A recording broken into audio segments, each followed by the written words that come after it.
Buy me some peanuts and Cracker Jacks. Did you know that there's actually peanuts in Cracker Jacks? I didn't until just now. I did not know that. I just feel like playing, I remember not hearing everything or hearing everything. Or not hearing anything or hearing everything. Yes, and I think it's when you're in your head the most, when you're hearing everything and you're like struggling at the plate.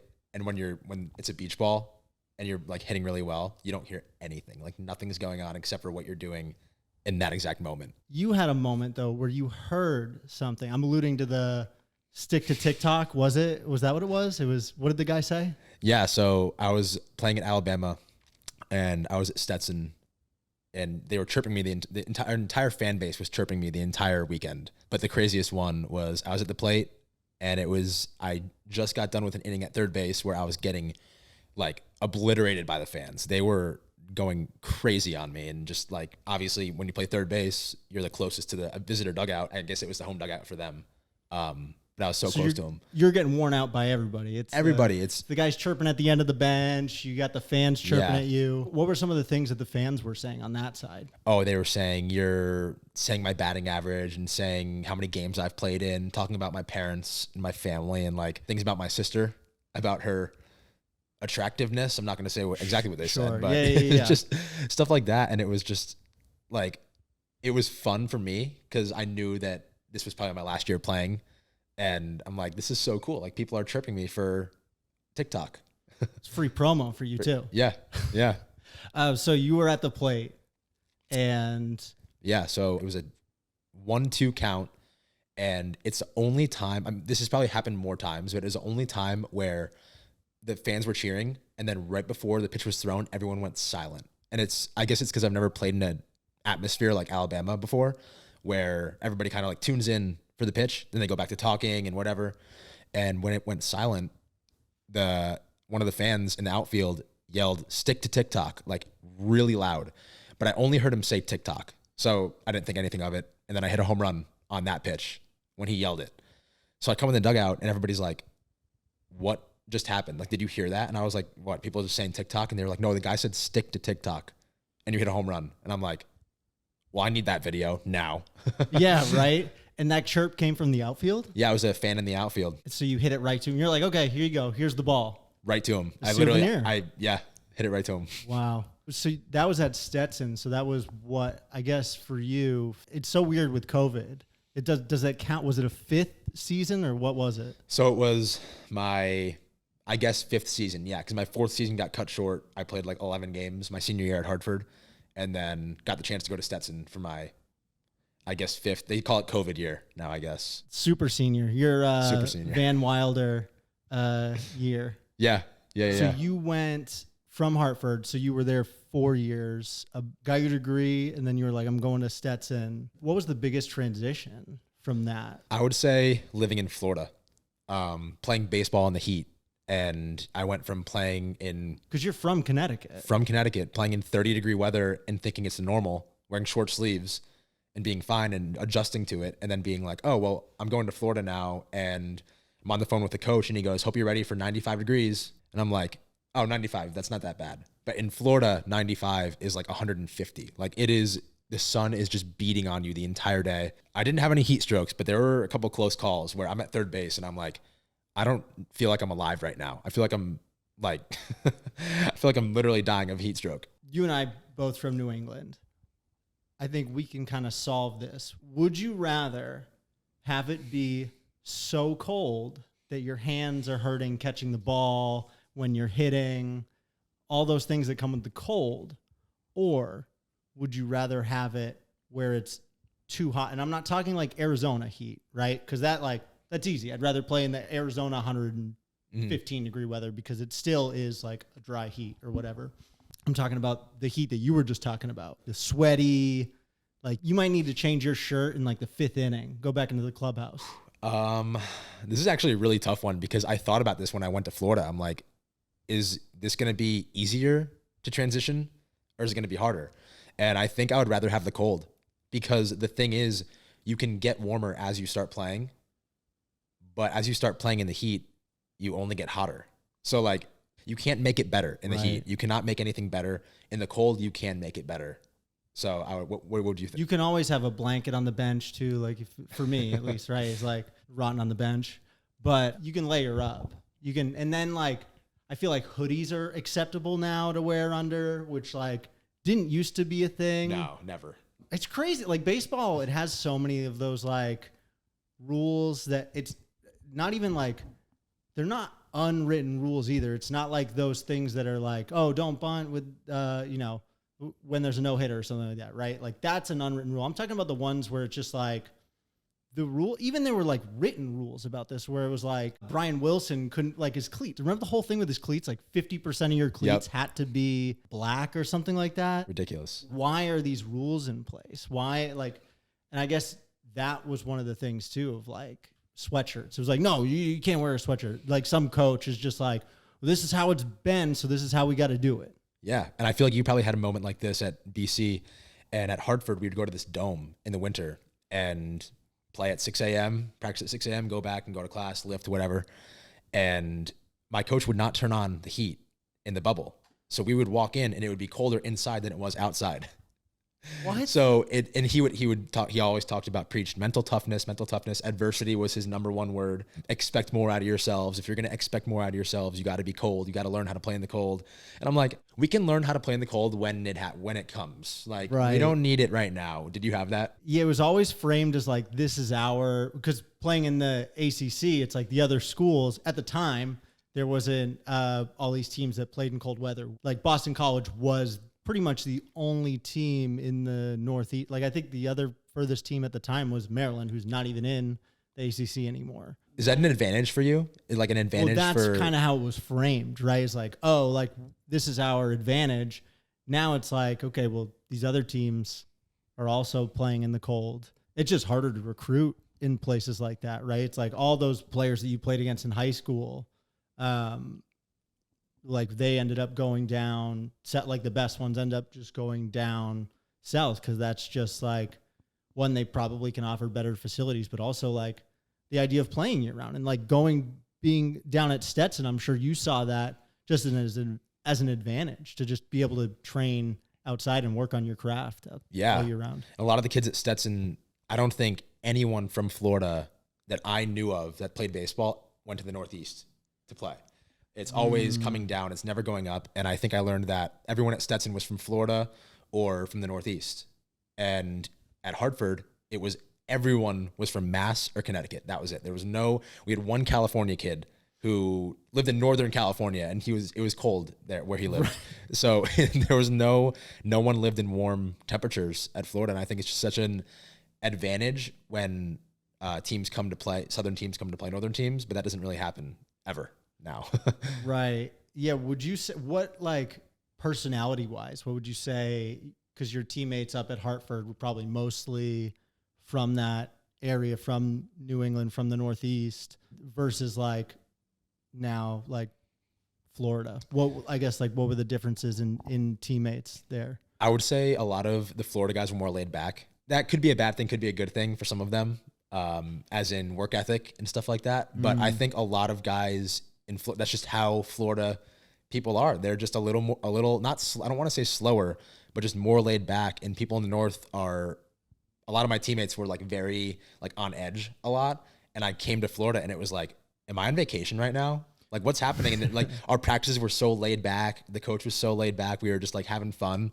And I think that's a good way. I think a lot of Northern coaches should adapt that lifestyle. Even though it's freezing and it's 30 degrees, you have to be laid back and you have to, I know cold temperatures like raise all of that, but you got to learn how to just remember it's a game. You got to have fun and you got to be laid back. What you're saying is that cold weather is what ruins their mood and they take it out on you or the ball, I guess. Yeah. In the Northeast. Yeah. Or their hands after they hit the ball and they can't feel them for a day. Right. Yeah. They're going down the first baseline. And so you came out after you got done playing at Stetson, tell me about that. Yeah. So I got done with Stetson a year ago yesterday, actually, which is crazy how much has happened in a year. And I started doing Instacart for like a month or two because I didn't know what I was going to do. And I was just lost. And I'm like, I don't want to get a like a job sitting at a desk because I know I have creativity and I know that I want to show that still on TikTok. But at that time, TikTok wasn't a job for me. It wasn't like a way for me to produce an income to live. So I'm like, okay, I can do TikTok still, but I need a real job. And then MLB DM'd me on TikTok and they basically said, when are you making your video to apply for the creator class? And I was like, what does any of that mean? And so I looked and they posted a video saying we're looking for MLB ambassadors, and I joined it and it really did change my life. I think it's crazy. Wow. So. And I'm sure you also just wanted to stay in baseball too. Like, how long have you been playing baseball for? So I've been playing it since I was 4 or 5. And I think it was a big part of, I wanted to stay in the game. I knew I wasn't going to be playing, and I could have gone and played indie ball and played for 5 or 6 years, not made a lot of money, and been lost. And that's a thing where, yeah, it was my dream to play baseball. I love baseball with all my heart. But I was like, what if I can impact the game in another way that no one else is doing right now? Yeah, there's a million baseball players out there, but like, is there anyone making content about coming of age stories of baseball players and their dads and things that no one really talks about? And I'm like, how can I make this into something that no one else is doing? If that makes any sense. There was a sports psychologist with the Giants that kind of framed it to me as this, and it's really stuck with me ever since. Your sport is not going to last forever. So you can't define yourself as a baseball player, as a football player, as a basketball player, whatever, in anything, right? Like, nothing is really going to last forever. You need to frame it as something that you can do regardless of what your profession is, right? So for me, it was, okay, well, I like to entertain people, whether that's on the field, be entertaining, or off the field, of like entertaining people with my videos that I had back during my playing career. And then now, like, I can continue that into my post-baseball career. Yeah, I think that for both of us, we realized that we had to work hard at something else. We've worked hard at something for so long. I made a TikTok about this actually the other day, that you've worked hard at something for 18 years and succeeded at it. It's like, what's next? Like, we need something else to have. Right. Like, we need it. We need that like drive. And I think I can speak for both of us by saying we found it. We found something that we loved doing, and we've just pushed at it every single day because of that passion we had for a sport that is just pretty crazy. When you talk about sports and the things that, like, none of those skills really, they do transfer over. It's more of like those soft skills than like the technical things that I think transfer over. What do you feel like you've used from your baseball days? I think it's the same thing as when people say, why go to college? You're not going to learn anything in college, blah, blah, blah. But I think you learn so much by doing something, even if the skills don't match up. Like, I was taking marketing classes in college, and whenever I tell people my major, they're like, oh, it makes sense. You're in social media. That must have helped you. It didn't help me at all. You learn stuff, you learn things differently, and everything you're learning is very new. But I think just the drive and the passion you have for something, like I said before, you need to have something else. It's like an empty feeling when baseball ended. But I think the drive and the passion always stay with you because you had to work so hard to get to that point. You played minor league baseball. Like, you had to work so hard to get there, playing at BC. And then when that ended, you realized, like, I have to do something now. When did you realize that you had to put that passion and drive into something else? Was it immediately following your last game you played in, or was it like a month or two down the line or a year down the line? Well, I'd say for me, I had a moment in college where, so I got drafted out of high school by the Astros, didn't sign, and went to Boston College instead. And I was like, oh, I'm just going to be here for 3 years. I'm going to get drafted. Like, this was just one stop on my way to professional baseball. And I was like, this is going to be it. And then after I had a great freshman year, played on the Cape, I was like, oh, okay, like, this is, I'm doing it. Like, I'm doing everything that I thought I was going to do. I end up tearing my meniscus in my sophomore season, needing surgery on it to go play for the summer. And what ended up happening was that went into the surgery, it was worse than they had anticipated. So instead of like just a meniscectomy where they just kind of like shave off some of the meniscus, they had to repair it.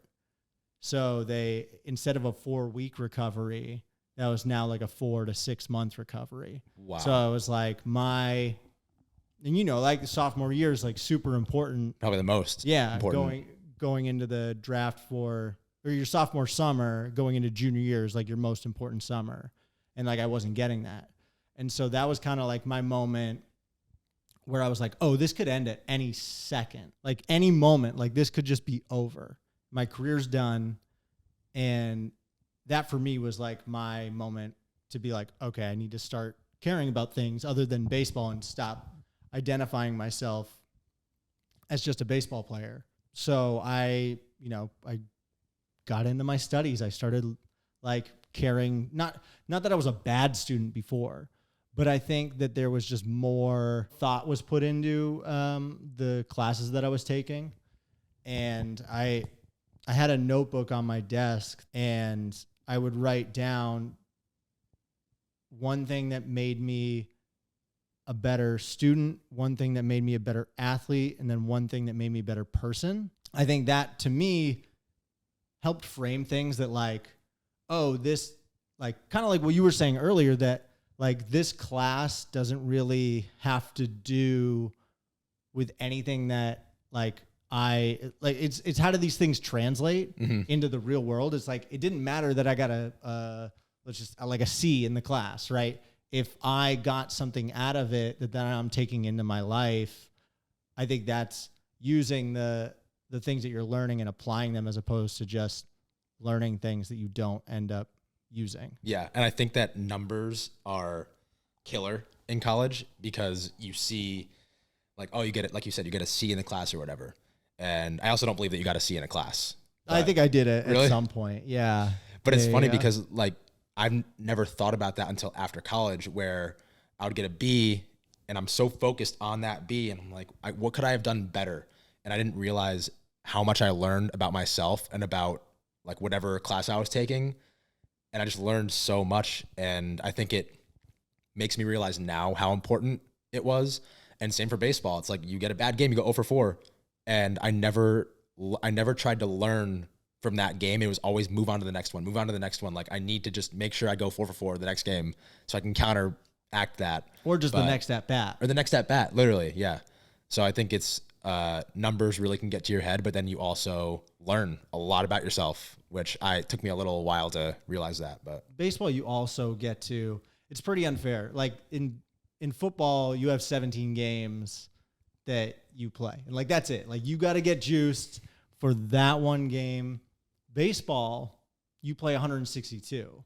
So it's like, okay, I can just get them tomorrow. And for me, I felt like baseball was more like every single game, like you're saying, you're learning. And if you have that mindset of like, oh, okay, I'm learning from this stuff instead of like, I have to perform, I have to do this. That's where it's like, I think you can get into some trouble. That's where you get into the most trouble, I think. Because then you can take it from like, you break it down from like game to game. So you're learning from like, okay, from this game to this game, I'm making adjustments. I think that was the biggest difference for me from like college to pro ball is that like, I would say college, you're learning from like game to game. You're still not making that adjustment from like at bat to at bat. That's where in pro ball, I feel like you're getting a lot more reps. You're making more adjustments from at bat to at bat that aren't necessarily, what you would do in college. Like you just don't play enough games to do that. You can't make adjustments as much. And then I'd say in the big leagues, those guys are making adjustments pitch to pitch. So like something that worked last pitch, you can't then double up on that guy again, throw him the same thing. You can go like back-to-back changeups on someone in A ball, but like your double A, triple A, like you might not be getting away with that. Yeah, and I feel like I didn't play pro ball, but I think another reason I'm guessing is because when you're in college, if you're a starter and you're a junior per se, you're not really worried about your spot getting taken. So That's another thing probably where you're not making adjustments because you know that, all right, this kid's throwing 87 next game. Like, I know I'll be fine.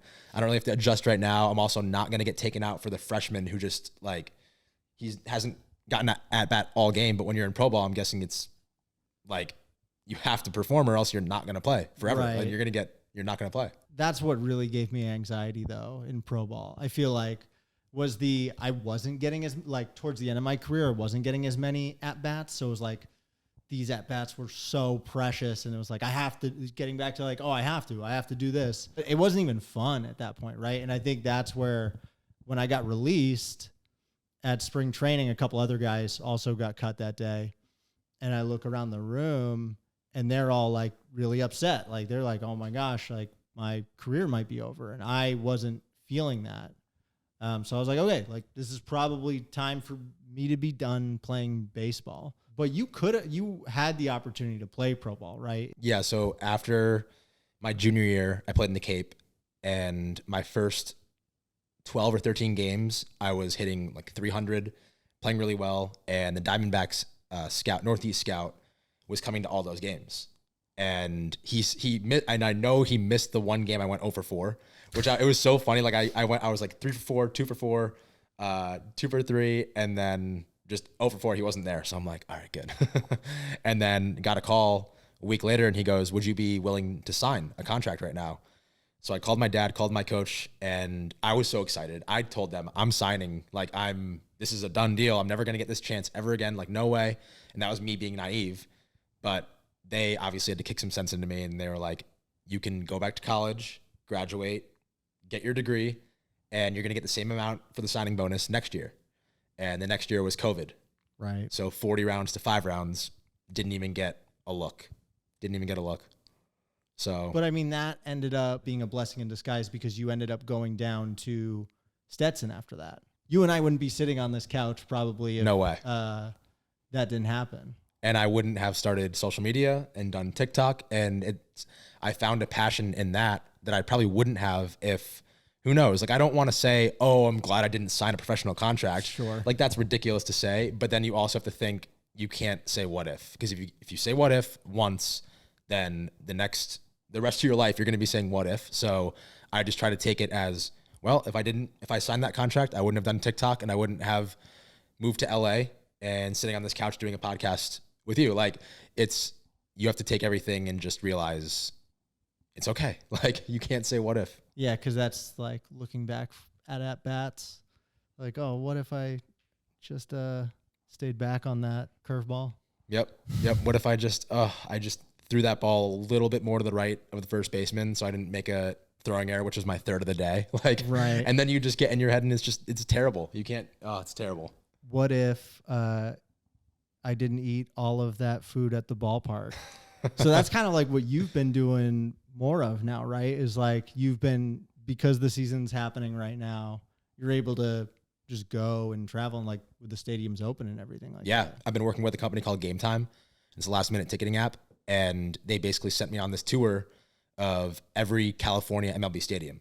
And obviously I'd been working with MLB before, but now it like feels almost more real. They gave me the power to rank these stadiums, and went to every one in California. Now I'm doing every one on the East Coast, and every stadium I go to, I do a food challenge. So I eat literally everything on the menu, and causes some people to think that I'm eating one bite and then throwing it away, but I'm eating half to 3/4 of it and then giving some away at the end. So I'm not like wasting right. food. There's certain things that you just like can't give away though. Like, here's my 3/4 eaten hot dog. No, unless I rip it off. If I ripped it off, then it might be fine. But like, I think think nachos is fine because those are shareables. Yeah. But anything else, like a cheeseburger, I'm not giving that to someone. Right. Like, what was the hardest thing to finish? Not because it didn't taste good, just because it was like so filling. I would say the Angels nacho helmet. It was a helmet that was big enough to fit your head, and it was ridiculously hard to finish. So that one I shared, but that was just like it was the only food item that I've ever gotten where, actually that's a lie.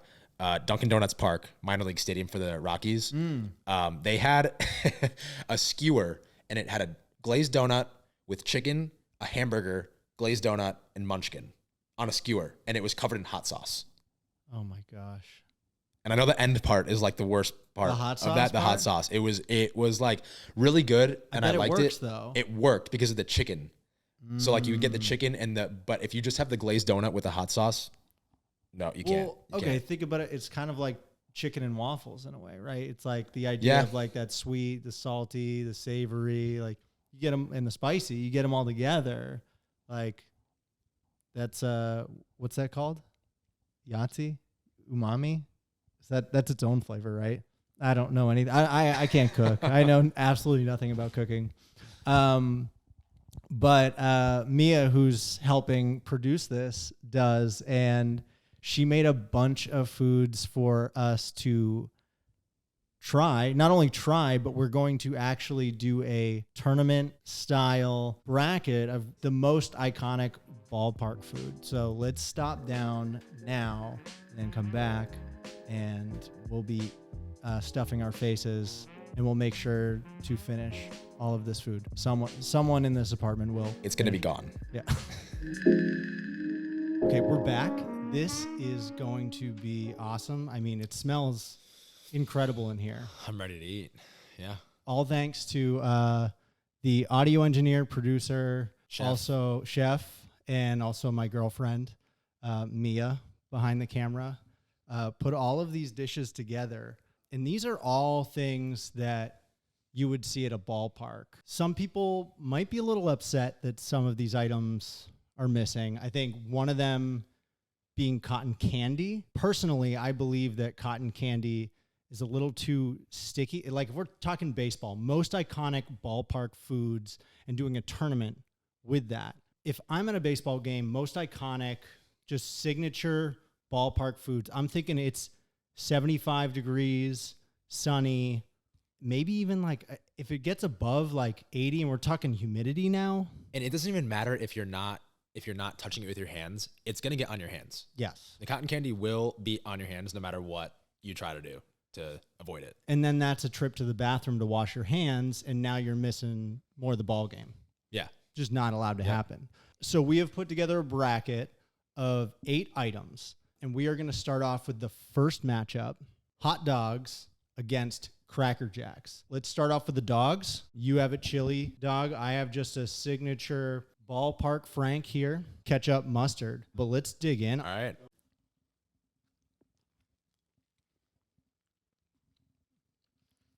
This is taking me, like, I close my eyes. I smell some fresh cut grass also. I feel like some sunscreen. This takes me to the ballpark. We're at the game. I mean, there's a reason why it's called the Fenway Frank, the Dodger dog. Like, these things exist at the ballpark. I think it's a huge thing that whenever you go to a baseball game, you see people eating hot dogs. I think I see more people eating hot dogs than anything else, cotton candy, anything. Does that mean it's the most iconic? I don't know. But you do see it the most. You see the most people eating hot dogs, I think. It's also really iconic outside of a bar at 12:30 at night. Oh, yeah. I think we should quickly get into the Cracker Jacks. Don't judge it off of the presentation here. This is not how it would be presented. Buy me some peanuts and Cracker Jacks. Did you know that there's actually peanuts in Cracker Jacks? I didn't until just now. I did not know that. I didn't know that. We'll get into it later, but peanuts are their own thing. The idea of a Cracker Jack, caramel popcorn, and peanuts. I'm getting a little sticky consistency here. I'm going to go back in for another bite. Kind of reminds me of the cotton candy conversation a little bit. Yeah. Something that the dog doesn't offer, a prize. I'll let you do the honors. Here we go. So the prize is, oh, wow, there's actually 4 steps to redeeming your prize. You have to find the pick inside, visit crackerjack.com, follow the directions, and start playing. So I think it's a game. We'll check back in later. It's a game over for me, and I'm going to be honest, Jackson. I think we kind of already know what's moving on to the next round here. We got hot dogs. Can't get past it. It's hot dog. Next matchup we have is pizza against popcorn. This is a tough conversation. Because when you think of ballpark food, I think popcorn comes before pizza when you're thinking about it. But that's a conversation. I don't know. Popcorn is definitely like I can have a few bites at this thing. And it's a shareable item too. I think that's another aspect of being at a ball game, is just being able to be like, you want some? You want that? So I think that's where popcorn wins. And here's, let's dive into the pizza. Pizza is just going to be hearty, right? Like this is going to be more of a meal. This is a meal. Not very shareable though. Can't share it. You are the ballpark aficionado. Since this is such a tough call for me, I feel like I have to remove myself, especially because I love popcorn and I'll make it at home. I'm going to dish this off to you. I'm going to have to go with popcorn for the reasons that we talked about. It's shareable. You think of pizza and you think of New York. You think of a lot of different things. When you think of popcorn, you think of, ballpark and movies. I think that's that's why it's more iconic. I like pizza better, but more iconic. I got to go with popcorn. Agreed. Popcorn moves on. Next up, we've got peanuts against the ice cream helmet. Neither one of us had a mini ice cream helmet lying around, so I just ended up grabbing my old Giants skull cap. Just sweaty Giants old. Just sweaty, but there's a bowl. So Jackson, All right. I'll let you massive helmet do the honors. So it's actually at Angel Stadium.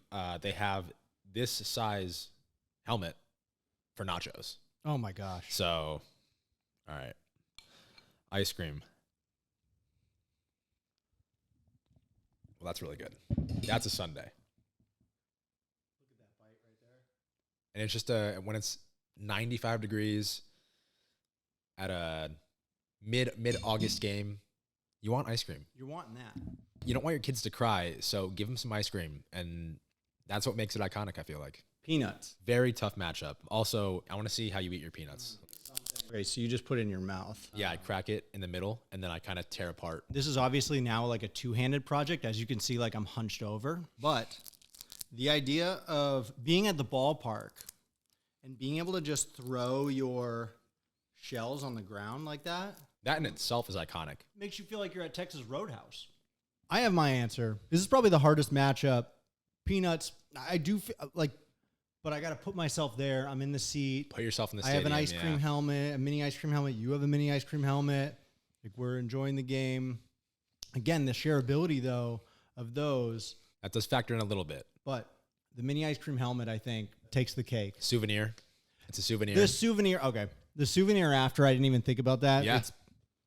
Honestly, I thought it was 50-50 at first. Hands down, helmet. Ice cream helmet moves on. So the final matchup in the first round is nachos against soft pretzel. I'll let you go in first for the nachos there. So I think this is part of nachos, though. Nachos are a wild card because when I say, hey, can I get some nachos, it's either going to be like the chips, the round chips and queso, or it's going to be like a full meal kind of thing, like in that helmet that you talked about. But it's a wild card. And I think 90% of the time, it's like this. So actually, fun fact about nachos, they were invented before baseball. Like before ballpark nachos, it was just regular nachos. But someone from Texas created that gooey cheese sauce to put on top. So it was originally just like sprinkled on cheese that wasn't melted or anything, and then jalapenos. He invented this really like gooey, like right there. Queso and drizzled it on top. And that's what you see at ballparks now. So. But I feel like that's got that like fake feel to it, right? Like it's like it comes real. in a plastic tray. It's like you got the circle, like the round chips, which like I don't know, to me like isn't the best form of the tortilla chip anyway. Yeah, no, it's not. And then queso, it's just heavy, hitting you hard. Let's dive into the pretzel. Yeah, let's get the pretzel. Though. I think something that this pretzel is missing, like a soft pretzel normally comes with like something on the side, like what, like a warm mustard. I've seen cheese actually. Dip it into the queso. Dip it into the queso. I think that's fair. I mean, these have been out for a little bit. Let's try and put ourselves back in what these would have been at their like warmest. Put yourself at Dodger Stadium right now. Dodger Stadium, it's in the case. You see it. It's like kind of rotating around in that like, in that little like thing, not like at a 7-Eleven, but you know what I'm talking about. They just like slowly are rotating around the carousel of just pretzels, warm pretzels. It's a staple. It is a Ballpark staple. I think soft pretzels moving on. I do too. Yeah. We're feeling it. We're now in the second round, the semifinals of this iconic Ballpark Foods tournament. We now have the number 1 seed, hot dogs, up against the number 5 seed, popcorn. Let's give popcorn its shine Popcorn right now. goes first. Yeah. And you mind if I get a bite? Yeah, sure. See, this is the idea of like shareability. It just makes sense. And we're turning, we're watching the game, we're looking, and Forget, we come back. take taste out of it, take savory taste out of it. I think when you think of iconic, I don't know. You take a bite of your chili dog, I'll take a bite of my Yeah, regular maybe. dog. Yeah.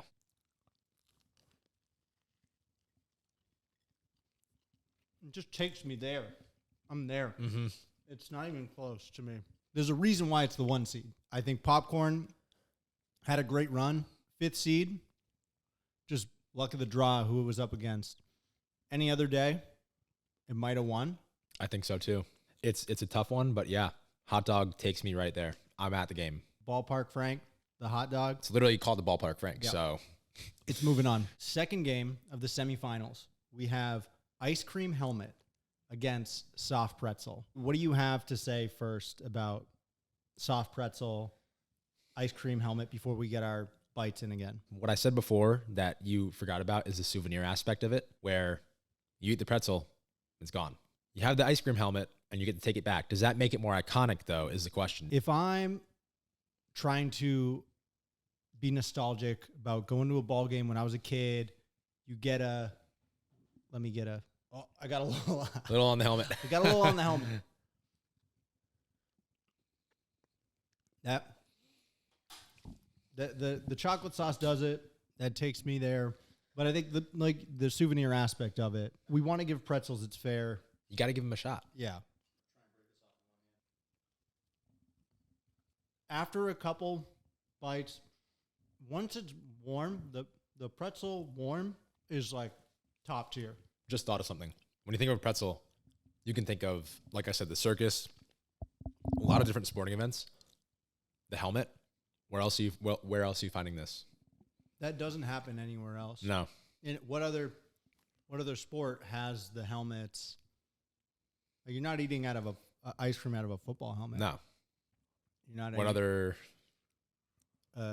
Like a basketball headband. Like, you're not. It's like, gonna fall right through. Yeah. it's not happening. Eat it out of some Jordans or something like that. But soft pretzels had a good run. But I'm gonna let you call this one. Got to go with the helmet. Ice cream helmet moves on. Now we are in the finals. And I think we saw this coming. Yeah, it's the 1 seed against the 2 seed. We've got hot dogs against the ice cream helmet. We'll get one more bite. Gosh, we have One more. Have to. We haven't even gotten into the cherry either. I think That's huge too. that's great. I'll put this down here. Let's go straight into the dog. It's gonna be a tough This is one. it. Hey, I'll see you on the other side. See you on the other side.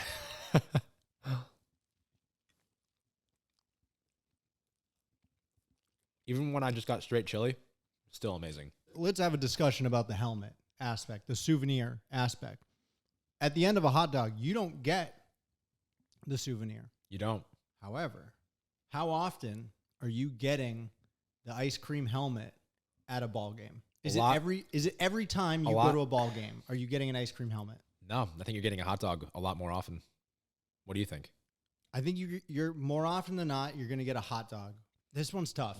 I think we need to make a little list. So for maybe like a little pros and cons list type thing. Yeah. So we got the ice cream helmet. We have souvenir, cold on a hot day. Yep. So those are 2 really important things. Do we talk about price at all or no? Does that not factor in because it's just... I think that's fair at this point. If we're like, which one are you seeing that's going to cost more? It's probably the one with the souvenir, right? Yeah. But then you have to counter in. You're going to have that thing for a while.